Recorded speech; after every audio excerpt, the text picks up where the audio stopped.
Hello again everyone and welcome back again for another video. We got a couple of different products to take a look at today that were sent to me by DeepCool and well, first and foremost I want to thank DeepCool for sending these over for me to play around with. The first one we're going to look at is a case from DeepCool. It's the CH560. We're going to take it out of the box and talk about it like I normally do, and we'll do a build in it. And with that build, we're going to build it with another product that they sent to me, the AK620 digital. I'm going to play around with this too, do a couple little of my tests of my own on this, and see how I like it, see what's up with it. So that's what we got going on today. So let me go ahead, cut this scene, and let's get this unboxed, and let's get started. Okay, right from the start, I'm actually pretty impressed here with what comes with this kit and what the layout is of this. Let's take a look at what comes with it first before we get into anything else. You can see we've got our tie-down straps. They give you a bunch of those. Let me pile these up here. I meant to get them all at once, and of course, you know, on camera I screw that up and just flop them everywhere. I suck. Okay. Stuff those in there. And then it gives you some Velcro straps with the DeepCool logo on there for the back. An RGB extension here for your motherboard, which even has the gigabyte adapter on there for some of those boards. The instruction manual, which is pretty concise. And then, of course, your screws. Now, on these screws, let's see if I can get in a kind of zoom on this a little bit here so you can see these. Maybe I'll show them to you later. Or actually, I guess we could just do this. We'll take them and dump them out here so you can have a look here.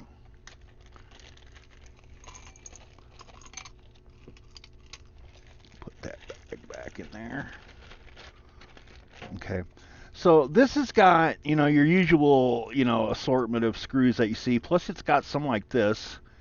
I don't know if you can see this. It's like a little peg screw. There's probably 4 of them. Maybe there's 8 of them. I have to count them for sure. I'm sure there's 4. 1, 2, 3, 4, 5, 6, 7. Yeah, there's probably 8 of them on here.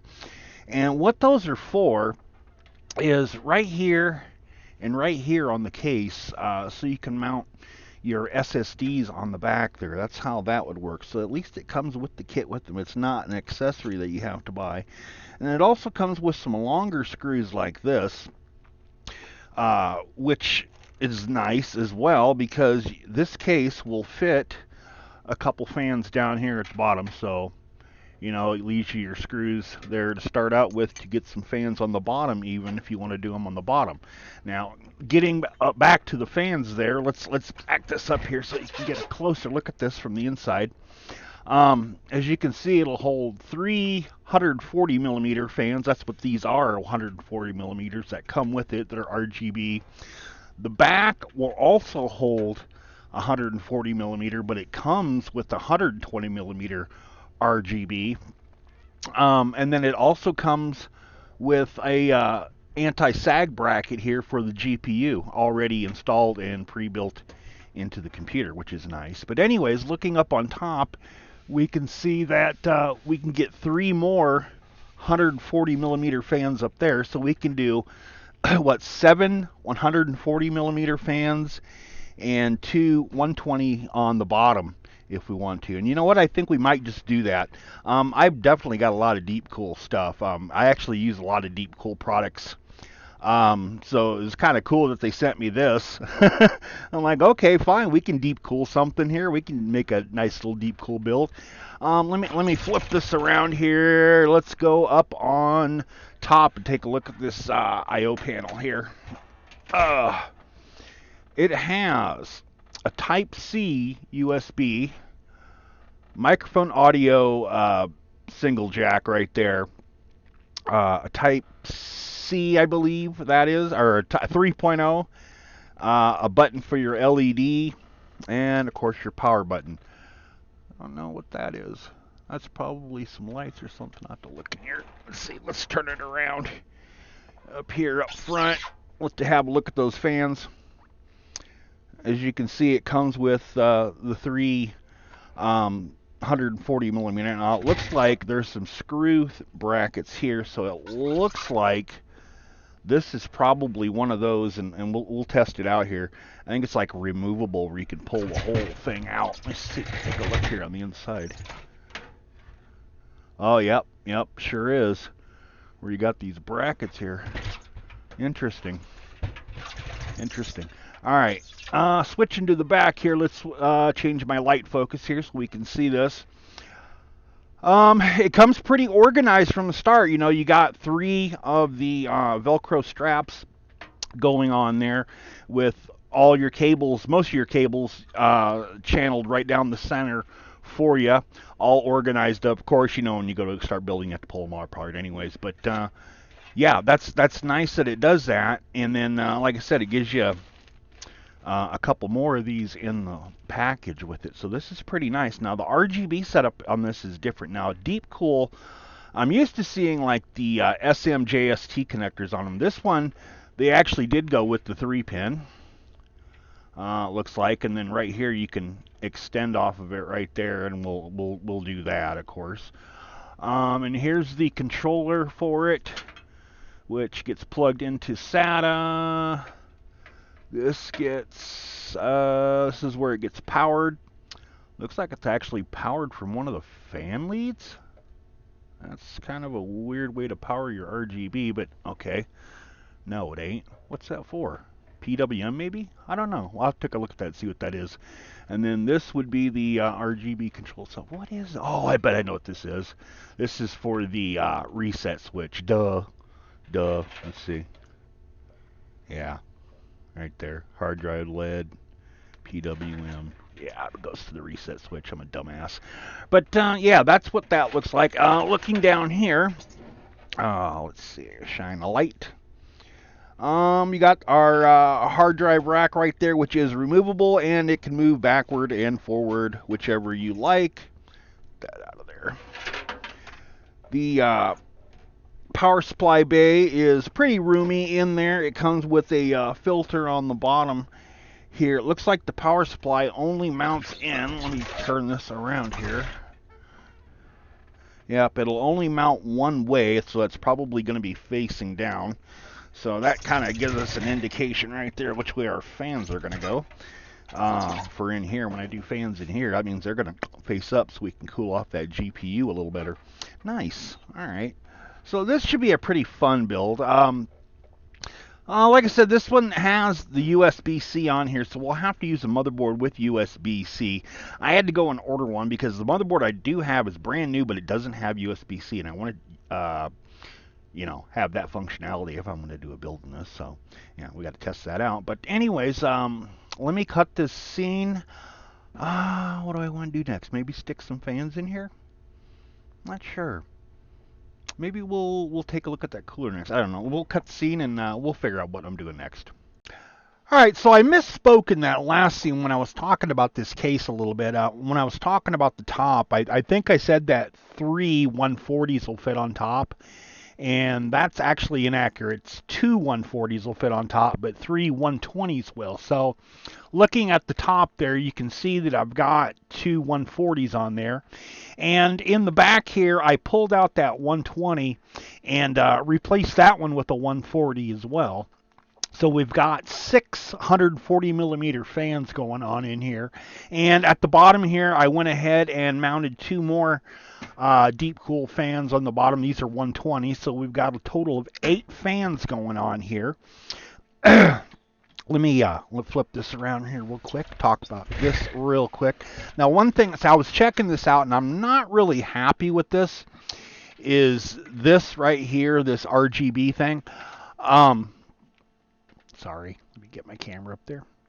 I don't like this because you got, like, you know, here's your output, here's your power, and then this is the lead that goes to the reset switch, which I think is actually kind of long. Don't really need to be this long. Look at this. I mean, here's where it goes, right up in here, and then it comes all the way down here, loops around, and goes all the way back here. The end on this isn't like a standard thing where you could like take this to replace it to make it a reset button instead. I'd have to change this end, put a couple of DuPont ends on there to do that, and I might do that. I'm thinking I'm probably going to change this RGB thing out. I'm probably just going to pull it out, unscrew it, and get rid of it.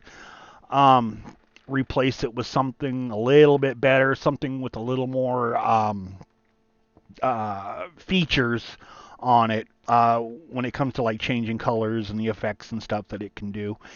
And another thing that I don't like about it, sorry, is you can't synchronize it with your motherboard. Now the motherboard I got in here, of course, has got the RGB on there, and there's nowhere on here to plug this into the motherboard to, you know, control it with software instead. That's another reason I'm probably going to change this controller out. And then another thing I wanted to cover here real fast, we'll back this up a bit here, make a little bit of room so you can see this, is this back part right here where the SSDs will mount. And I wanted to show you that. Let me grab one of these. I don't know if you can see it. This is the little peg that gets used. Let me put it in my hand there. Maybe go down a little bit so you can see that.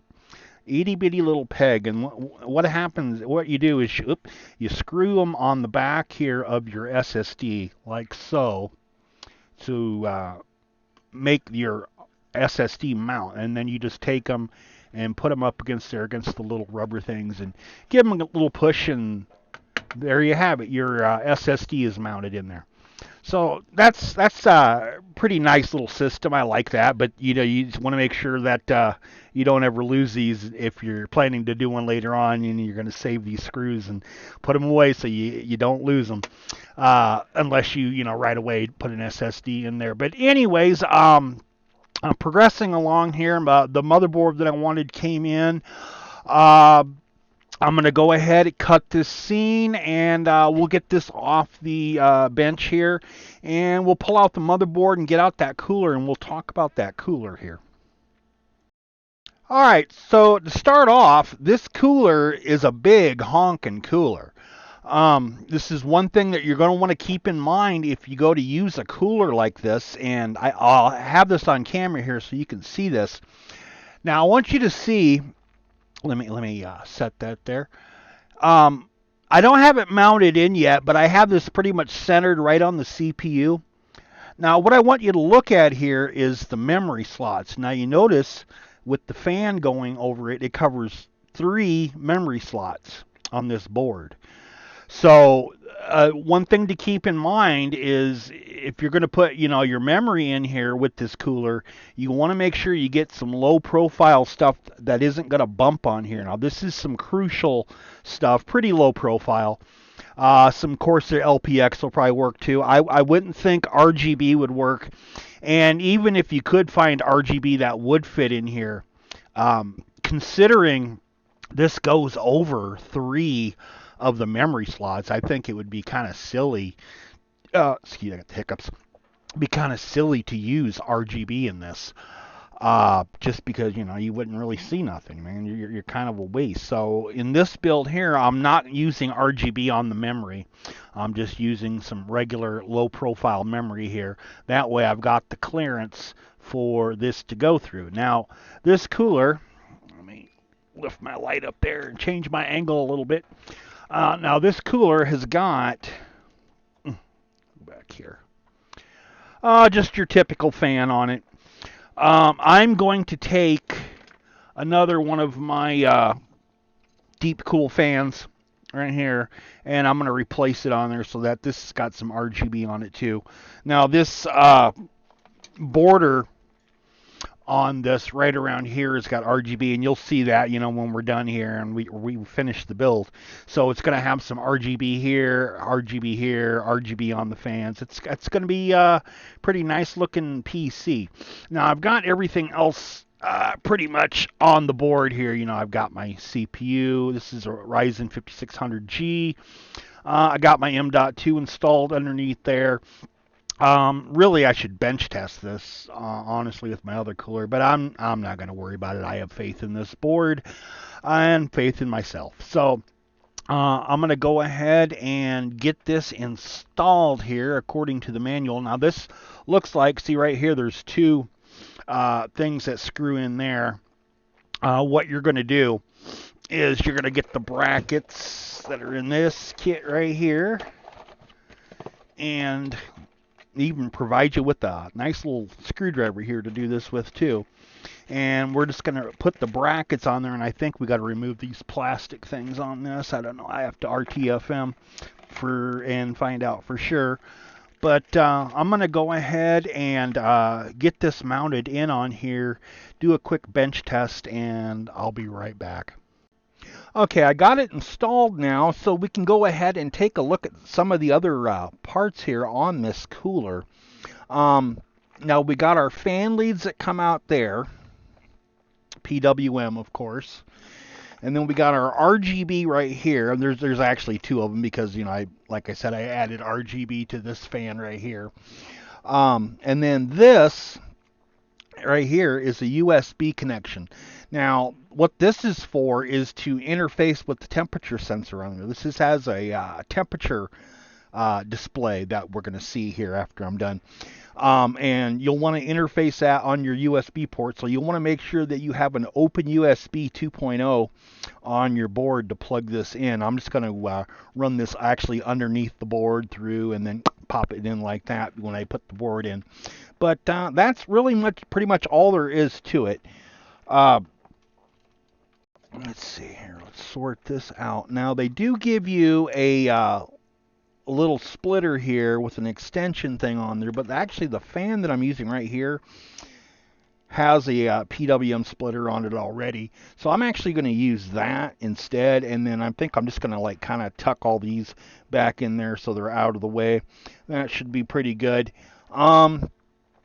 Anyways, now that this is installed, we can go ahead and have a look at it. Oops, let me tilt my camera there a little bit. A little bit better this way, so that you can see that gap in there. Like I said, 3 different memory slots that this thing is going to fill up. Now you can adjust, you can adjust this a little bit, move it up and down, I suppose, if you want, because you can see this is actually a little bit higher than what this one is, and you could take it and you can lower it down there. If you like. I think it kind of is fine just like that. I'm just going to leave it like that. But you do have a little bit of headroom in there to play around with for your memory. But anyways, I'm going to go ahead then and get this in the case, and then we'll continue on. All right, so I'm progressing here, as you can see on the screen there. As you can tell, I did the initial boot, and we are fired up and running. You can see the motherboard here is a MSI Pro B550M-VC Wi-Fi. And like I had mentioned earlier, the processor that was used in here is the 5600G. Now, to answer the question for you, if you need to update the BIOS to make the 5600G work, no. On this board, no. It should work right out of the box. But I did go ahead and update the BIOS. As you can see, we're on BIOS H80. Version on this one. So it does have the latest BIOS on it now. I have everything set in here now. All I have to do now is install Windows. Still have to do some work here on the case. Let me bring the camera down here so you can see how we've progressed here on this. Let me move my light here a little bit. As you can see, the cooler's looking pretty good there. I've got all the fans going, are installed. Excuse me. The bottom fans I have running. The other ones I don't have running yet. The issue I have is on this board, there's only so many ports where you can plug all these fans into. Well, not counting the CPU, because the CPU's plugged in. You can see it right there spinning. So these 2 fans here are connected to the CPU, and then we got one right here, one right here, and then one down at the bottom here that these two fans are plugged into on a splitter. So since I have 3 of these going on here and I've got 6 more fans to plug in, this will be pretty simple. I think what I'm going to do, I'm just going to put a splitter on every 2 fans, and that way I'll just use 3 splitters on all the, well, actually 4 splitters if you count the bottom ones, but it will go this one and this one will be on this channel, this one and this one will be on this channel, and this one will be on that channel. So that should cover every fan in here. And then all that's left then is the RGB and a little bit of wire cleanup, install Windows, and then we're done. Looking pretty good so far. I'm liking this. I'm liking this case. This was really easy to build in. I'll give DeepCool credit for that. I like the PCI things in the back there. When you take those out, there's a nice gap so that if you take out like all of these, you can easily do a vertical mount GPU if you're looking to do that. So no sweat there. And then another thing, and I never mentioned this before, is it has these covers right here that kind of hide your wires too, which is kind of nice. I like that. So yeah, I'm liking this case so far. I'm liking it. I think one of the things that I really like about it is this huge space right here. That you can fit a 140 millimeter fan in, and this is a pretty thick, in-depth CPU cooler. So I mean, we got plenty of room here for that, even though it's as thick as it is. So yeah, it works with this case just fine. Everything's falling in place here. This should be done here in just a bit. I'm going to go ahead and work on this some more, and I'll come back here when I get a little more progress done. Okay, so I've advanced a little bit more on this. Actually, it's just about done here. I've got Windows installed now. I've got all my updates done. I just got to do some cleanup and some other shit on that, and that's good to go. As you can see, I do have the RGB in here. Now, you notice that I have a different type of RGB controller. This is like a Cool Moon or a GIM. I don't remember the brand right offhand. I got fucking 1,000 of these, but anyways, I switched out that one that was up here. I pulled that out and wired this one up instead. This is actually a 6-pin, like for the 6-pin fan, and it's using the converter on it. Now, one thing I do on for the 3-pin RGB, since they're not like Corsair or the JST where it clicks into place and locks down, I actually, if you see here, I actually have some tape that I do almost all the time. And I guess I've never really talked about it, but just something I wanted to point out to you is that I like to tape around the 3-pin just to kind of keep them a little more secure than what they are. I know it isn't going to move around or anything. I mean, it shouldn't, but I kind of do that just in case, the connections are sometimes a little loose and they might fall apart or something. So I don't want to have that happening. So I went ahead and taped those up. But anyways, so like I said, new controllers in. Now this one, of course, will run off the reset button up on top here. You can see I'm changing the display as I'm going along here. I guess I should turn this off. As you can see, I'm changing the colors there. That, or if I wanted to, I could even take the remote control and use the remote control on it too. We got, white, red, green, blue. So yeah, and this here, the nice thing about this controller, it's actually sound activated too, so I can go like this, and it'll beat to like my talking or music or whatever. It's got like a couple different settings there that'll do that. See? Blop, blop, blop, blop, blop, blop. Pretty neat, huh? All right, let me go back to auto here. Anyway, so that's our RGB on the back. Everything else is hooked up. Everything's good to go. plenty of room here on the back to close things up. You know, like I said, I got a little bit of wiring to take care of right here to straighten out and tuck back. But for the most part, yeah, everything is just, you know, plenty of room in there for this. All right, so let me go ahead and put the sight on. Run a few tests on there. We'll take a look at the screen here in the next scene, and then we'll go to the finale and we'll show you what the finished build looks like. And I'll see you in a sec. Alright guys, build is done. Let's go ahead and take a look at some stats on this before we continue and show you the final reveal. Let me go ahead and open up Task Manager here so we can have a look at the stats on this. This has got, excuse me, an AMD Ryzen 5 5600G for the CPU. Memory, we are running 32 gigs of PC 3200 Crucial memory. Disk 0 is a solid IGM, I guess, Solidium. I don't know how to say that. 1 terabyte Gen 4 NVMe M.2. GPU 0, excuse me, is an AMD Radeon RX 5600 XT. Okay, getting into some of the performance on this. Going into Cinebench. Under the multi-core, we scored a 10,677.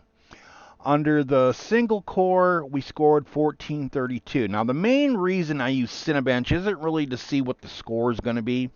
I use Cinebench actually to tax the CPU to heat it up so I can test out the thermals on it with the cooler. Now, this is a good example of why I would do that would be this, you know, this 600 digital DeepCool cooler on here.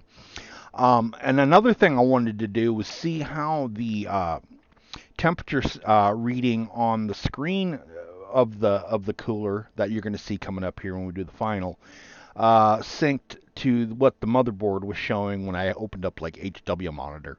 And it looks like what it's doing is it's pulling its temperature from the total package on the CPU, because those are, excuse me, pretty synced up. So yeah, it's total package is where it's getting its numbers from.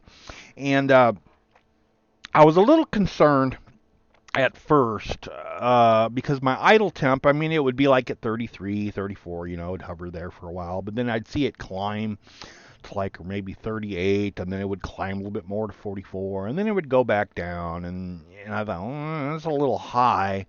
I mean, it's not like super high, you know, maybe I was just being a little bit paranoid, but anytime I see on a desktop where the idle temps are in the low 40s, high 30s, it's a little like, But no, that was all for naught because after stressing it, it reached 68C peak with this cooler, which is just perfect. That's well below thermal throttling, and that's where it counts most is when you're taxing the CPU. Sorry. Anyways, yeah, when you're taxing the CPUs, that's where it counts the most, and that's where the cooler needs to live up to its expectations, and this one passed with flying colors, no problem at all. Let me go ahead and shut this off. All right, right there. Next, we'll look at Unigine Heaven. On Heaven, we scored 188 frames a second with a max of 387. That's pretty decent for a mid-range setup like we got here with the 5600G and the 5600 XT. I'm not going to complain about that. You know, I think it's going to be a pretty good mid-range gaming computer for somebody. Looking at our Crystal Disk Mark readings, and like I said, this is a Gen 4 NVMe, but, you know, this is a 5600G. It's not going to run Gen 4 speeds, but it did put out some pretty impressive speeds for what it is. You know, 3511 on the read, 2730 on the write, which is, you know, Gen 3. type speeds, and that's just perfect for, what the CPU is on this. I am not complaining one bit. So let me go ahead and flip my keyboard up here, and we'll close that up there. 1 second here, and I'm going to switch to the 4K cam, and we'll show you the build. So starting off here, we'll let you look at the top there.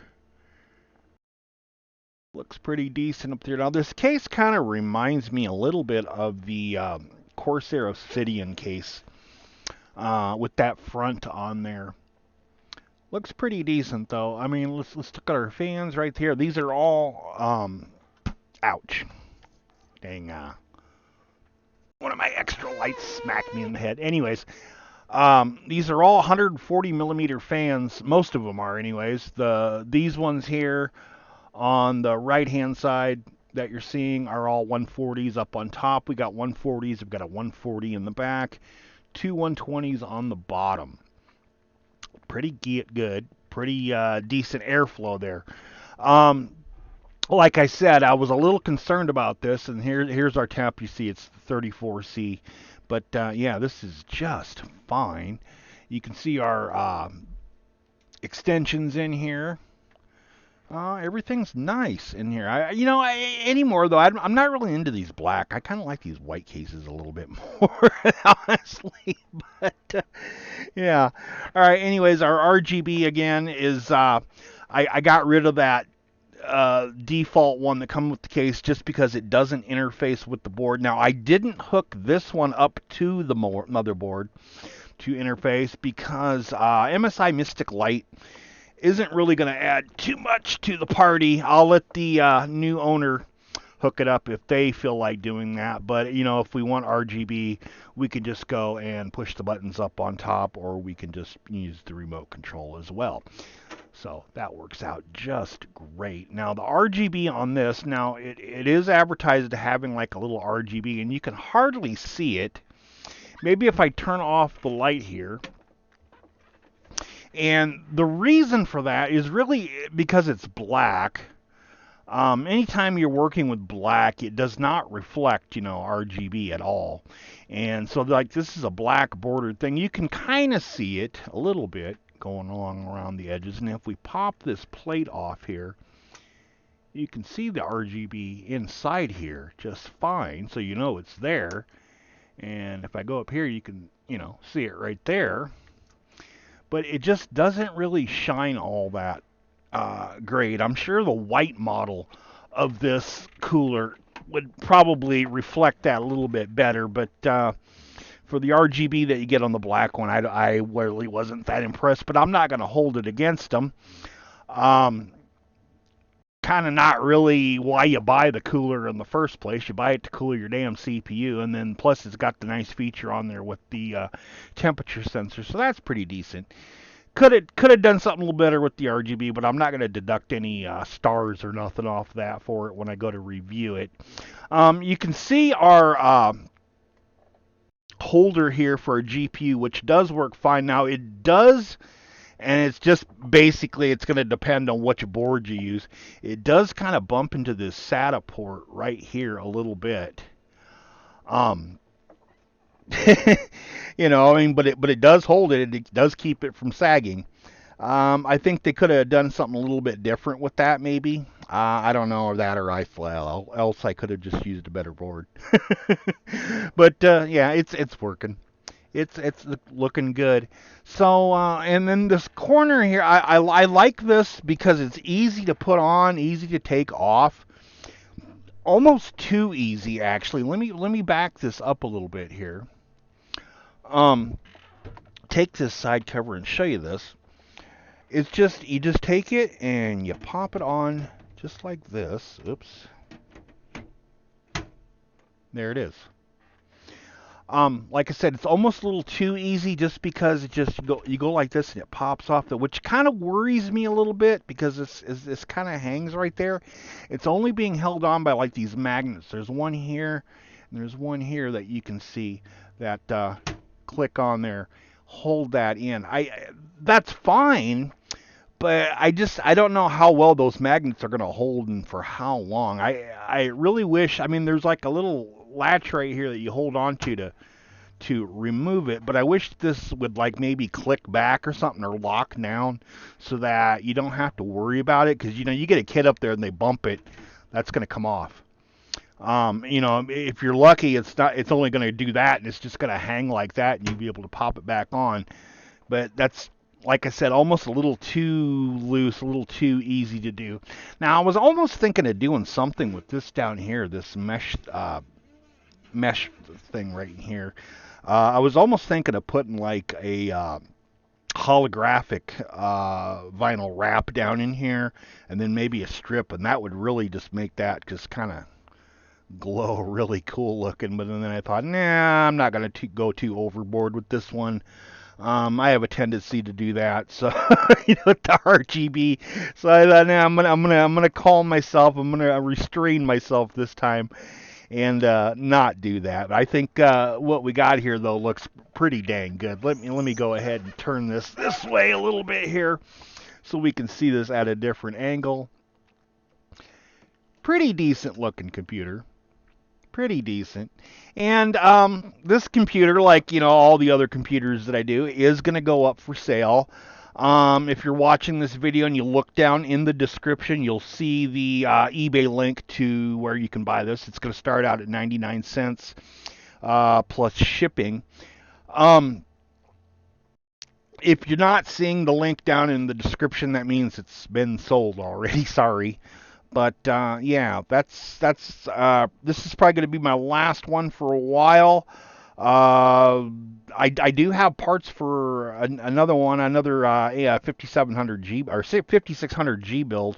Got the board and all that stuff. What I don't have is the case, because it's the usual quagmire of finding a case that's reasonable and that I want to talk about, and it's just hard to do because it's hard to fucking find one that hasn't really been covered that much, or but it's either I'm going to buy one that I'm going to use for the next build, or one of the sponsors is going to send me one, so whichever way. But that'll be my next video, and I don't know when that is and whenever. But all right, that's going to be it for this one, guys. This is again the DeepCool CH560 case, and it's the DeepCool, what is this, the AK600 digital? Something like that. It'll be down in the description. Again, I want to thank DeepCool for sending these products over to me to play around with and clamor on about. I'll see you guys later. I'll see you in the next video whenever I put that out. Might be a while, but all right, I'll talk to you guys later. You guys have a good one. Bye-bye.